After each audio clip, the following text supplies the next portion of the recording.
कोणत्याही गोष्टीकडे बघताना एक विशिष्ट दृष्टी पाहिजे, तरच समाधान मिळतं, नाही तर नाही मिळत समाधान. आई बाई आहे, बाई ही आई आहे, बायको ही बाई आहे, बहिणी बाई आहे, मैत्रिणी बाई आहे. पण बघण्याची दृष्टी भिन्न असेल तर नीट, नाहीतर घोटाळा इतका होईल की प्रत्येक क्षणाला चप्पल खावी लागेल. माझं बोलणं कळलं का? बाई ही बाईच आहे, बायको ही बाईच आहे, आई ही बाईच आहे, काकू शेजारची बाईच आहे. पण बघण्याची दृष्टी जर नीट असेल आणि देवाची नीटनेटकी बुद्धी ठेवली तर कोणाला काय हाक मारावं हे नीट कळेल, नाही तर जोडे खायची पाळी येईल. शेजारच्या बाईला वहिनीच म्हणावं, काकूच म्हणावं. अगं इकडे ये ग जरा, असं नाही म्हणू. अगं इकडे ये ग म्हणून बघा, ती म्हणेल काय रे हे तुझी काय बायको बिको आहे का मी? हा वहिनी म्हणून बघा, हा आले हा भाऊजी. काही संबंध नसताना. तसं कोणत्या गोष्टीकडे कसं बघावं,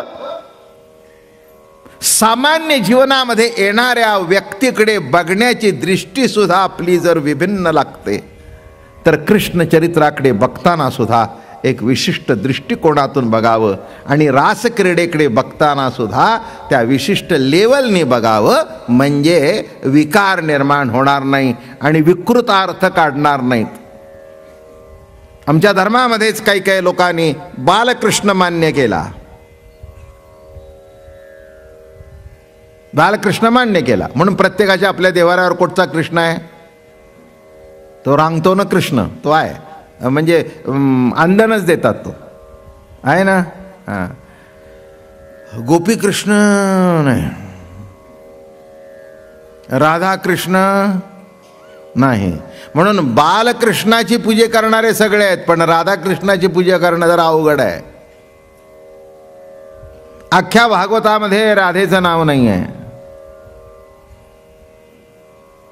एक लक्षात घ्या, राधा ही शुकाचार्यांची गुरु आहे, राधा ही शुकदेवांची गुरु आहे. आणि आपल्याला कल्पना असेल नसेल, केव्हा तरी मागे सांगितलं होतं एकदा, नसेल लक्षातही नसेल, मागच्या जन्मी शुक एक पोपट होते, राघू होते, राघू होते आणि ते राधेकडून शिकले होते. श्रीकृष्ण कृष्ण कृष्ण कृष्ण कृष्ण म्हणायला कुठून शिकले होते? राधा त्यांची गुरु होती आणि राधा त्यांची गुरु असल्या कारणाने गुरुचं नाव कधी घेऊ नये, गुरुला नावाने कधी हक मारू नये. आणि म्हणून अख्ख्या भागवतामध्ये श्री ही उपाधी फक्त दोघांना आहे. एक श्री शुक वॉच आणि श्री कृष्ण वॉच. श्री कृष्ण आणि श्री शुक, श्री व्यास नाही. श्री व्यास नाही, कुणाच्याही नावामागे श्री लावलेलं नाही, पण शुकदेवांच्या मागे श्री लावलेलं श्री शुक. या शब्दाचा अर्थ कळला का? श्री म्हणजे राधा, त्यांच्या नावातच राधा आहे. आणि श्रीकृष्णाच्या नावातच राधा आहे. श्री कृष्ण म्हणजेच राधा कृष्ण. म्हणून लक्षात ठेवा, एकाची गुरु आहे आणि एक तिच्या स्मरणात आहे, असा हा श्री शुक आणि श्री कृष्ण. म्हणून गोपिकांचं वर्णन करत असताना गोपी म्हटलं, पण राधेचं नाव घेतलं नाही. केव्हा केव्हा हे गायक बघा, तुम्ही जर म्हटलं कुणाचं, क्या बोल, त्या ब्राह्मणाची कथा मला माहिती नाही, पण आपण कमी जास्ती प्रमाणात यातलेच आहोत. कुणाला वस्तूचा असेल, कुणाला धनाचा असेल, कुणाला नावाचा असेल, भिन्न प्रकार आहेत, पंचविषय आहेत, नाही का? शब्द आहे, स्पर्श आहे, रूप आहे, रस आहे, गंध आहे, सगळे विषय आहेत. काय अगदी एकाच वस्तूची आवड असेल अशातला काही भाग सांगता येत नाही. कुणाला पैशाची असेल, कुणाला वस्तूची असेल, कुणाला लौकिकाची असेल, कशाची भिन्न भिन्न आवड असेल. पण लक्षात ठेवा, शेवटी आनंद कशात आहे? नित्यानंदा पुढे आनंद तो कोण. आणि इथे काय घडलं? गवळणींना नेमकं कळलं की नित्य आनंद कशात आहे. नित्य आनंद कळला म्हणून घरदार प्रपंच मुलं बाळ सर्व सोडायला निघाले. अरे का, एक सांगतो, काहीतरी सोडल्याशिवाय दुसरं मिळत नाही. बाप सोडल्याशिवाय नवरा मिळत नाही. का मिळतो? हा, नवरा मिळण्याकरता बाप सोडावा लागतो, माहेरची वस्तू सोडाव्या लागतात, त्याशिवाय नवरा मिळत नाही. हे पक्क लक्षात ठेवा. काहीतरी मिळण्याकरता पहिलं काहीतरी सोडावं लागतं आणि पहिलं नको ते सोडल्याशिवाय पाहिजे ते मिळत नाही. हा सिद्धांत आहे, हे लक्षात ठेवा. नाही तर काय होईल? Jack of all trade and master of none. काय याच्यात आहे, त्याच्यात आहे, त्याच्यात आहे, त्याच्यात आहे, शेवटी कशातच नाही. काय? हां, धड प्रपंचही नाही, धड परमार्थही नाही. एक काहीतरी धरून चाल, एक करायचं ते एक कर, त्याच्यातच यश आहे. हे करशील, ते करशील, ते करशील, ते करशील, ते करशील, जमत नाही. म्हणून लक्षात ठेवा की नित्यानंद जर प्राप्त व्हायचा असेल तर सामान्य वस्तूतलं आनंद हा बाजूला सारायलाच पाहिजे.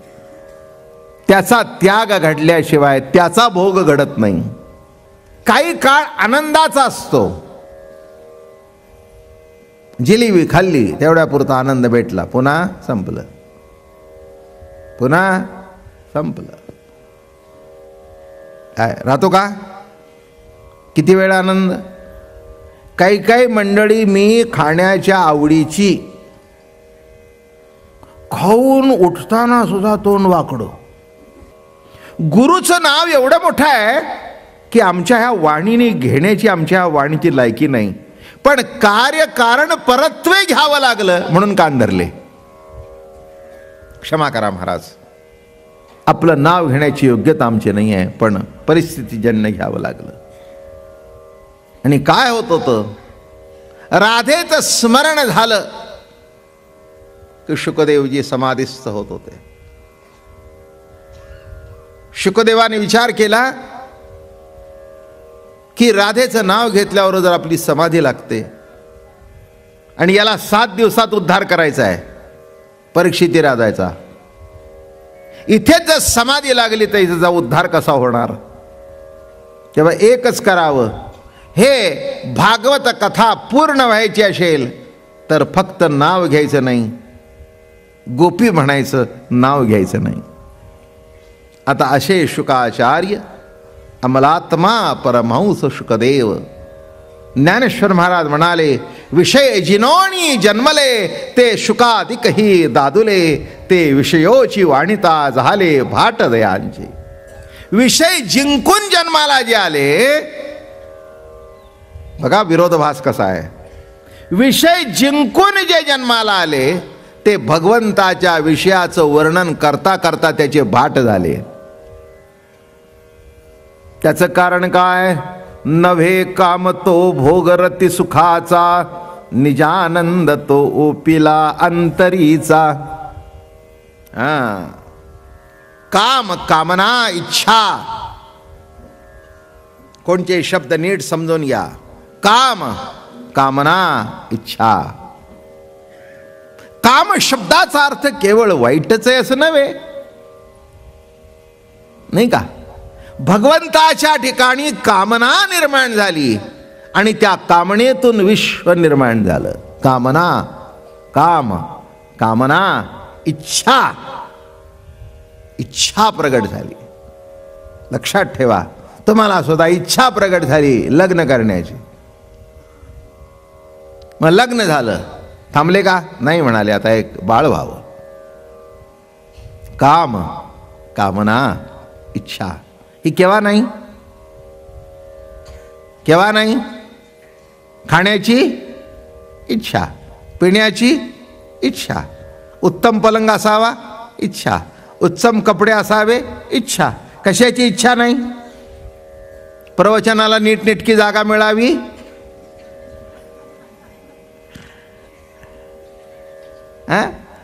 आपल्या जागेवर कोणी अतिक्रमण करू नये, आहे की नाही? मला इथल्या समाजाचं खरंच अशोकराव मोठं कौतुक करण्यासारखं आहे. मी इतक्या वर्ष बघतोय, जिथे बघावं तिथे गेल्या वर्षीचा माणूस त्याच जागेला आहे. It is really creditable. नाही, खरंच क्रेडिटेबल आहे. आश्चर्य आहे. मधली लाईन बघा, पुढची लाईन बघा, पुढची बघा, मागचा सुद्धा पुढे येत नाही. मागचा पुढे काय येत नाही म्हणा. अहो, म्हणाला गेले 5 वर्ष इथेच बसून ऐकतोय. माझ्या आठवणीत आहे, आम्ही जुन्नरला गेलो होतो उत्सवाला, आणि जुन्नरला उत्सवाला गेल्यानंतर आमच्याबरोबर एक व्यक्ती होती, आबा त्यांचं नाव. खूप खाण्याची आवड त्या माणसाला, आणि सकाळचा नाश्ता तुम्हाला काय सांगू अशोकराव, अशी साजूक तुपातली अप्पा अशी जिलेबी, केशर विशर घातलेली, आहा हा हा, आणि सुंदर भजी. उठून जाऊ नका,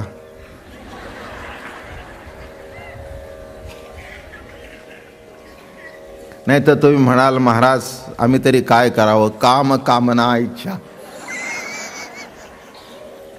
आम्ही तरी काय करावं. आणि तो कसा अशी थाळा भरून आणून ठेवला. आमच्यासारखे काय 1 2 3 खाल्ल्या संपलं. त्यांनी एका बैठकीवर 56 जिलेबीची खडी खाल्ली. अतिशोक्ती नाही कुठेही. आणि भजी बिजी खाल्ली, चहा वे पिला. मी म्हटलं आबा तुमचं तोंड वाकडं का? म्हटलं बाबा महाराज काय सांगू तुम्हाला, इतकी चांगली जिलेबी काही दिवसात खाल्ली नव्हती, आता पुन्हा केव्हा खायला मिळेल.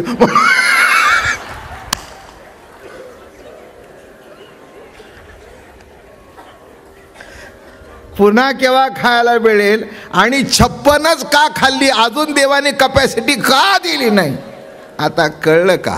आनंद. म्हणजे जिलेबी खाताना, जिलेबीचा आनंद भोगत असताना जास्ती खाता येत नाही, हे सुद्धा नित्यानंदा पुढे आनंद तो कोण. काय अवघड आहे. कुठेतरी रामायणात कथा मी वाचली होती, मागे पुढे होईल, मुद्दा लक्षात घ्या. एक गरीब ब्राह्मण होतो, तो आमच्या रामचंद्र प्रभूकडे गेला. म्हणाला महाराज आमची परिस्थिती फार वाईट आहे. रामचंद्रालाही वाईट वाटलं की एक गरीब ब्राह्मण आपल्या राज्यात राहतोय. ते म्हणाले त्याला दरवाजा उघडून द्या कोठ्याचा, तिथे सोन्याची नाणी पडली होती, जा म्हणले तुला जेवढी पाहिजे तेवढी घेऊन जा. सकाळी 8 वाजल्यापासून पण संध्याकाळी कोठी बंद होईतोपर्यंत, दिवस मावळी तोपर्यंत घेऊन जायचं. काय तुम्हाला सांगू, घेऊन जातोय, येतोय, धावतोय, पळतोय, धावतोय, पळतोय. संध्याकाळी 6 वाजले आणि तो दरवाजा बंद झाला. तर तो भांडण होत होता त्याशी. मी आलो तेव्हा